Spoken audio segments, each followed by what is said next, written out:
saying solid proof of an external explosion. Your thoughts? Mr. Stalcup is wrong. There is no solid proof. There's no evidence whatsoever that supports his theory.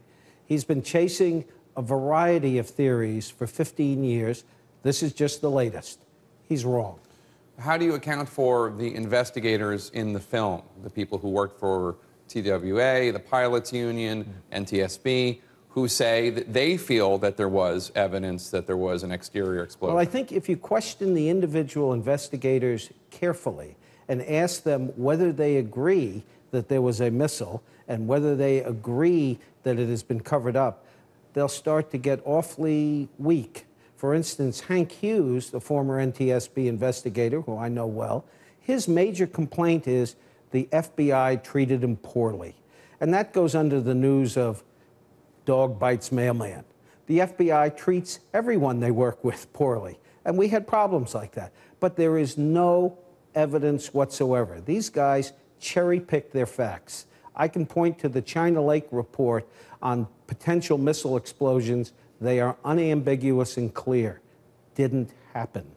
Is it possible at all that any information was suppressed during the original investigation? A news release for the documentary claims the investigators featured in the film waited until retirement to come forward and were not allowed to speak to the public, that's a quote from the release, or refute the NTSB at the time of the official investigation. It's absolutely not true.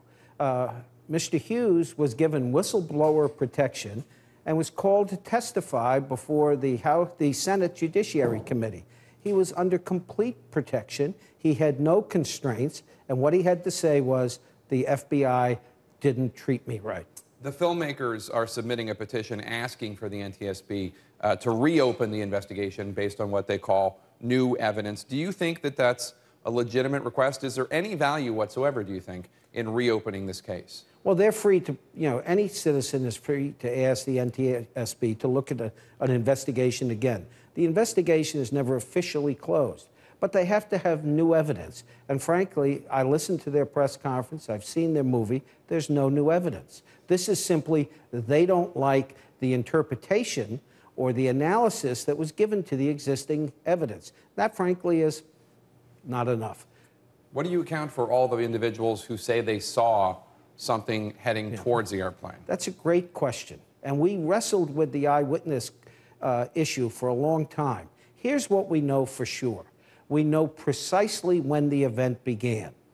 The data recorder, the voice recorder stopped, the signal from the plane stopped. We know where it began, and we know precisely where it ended.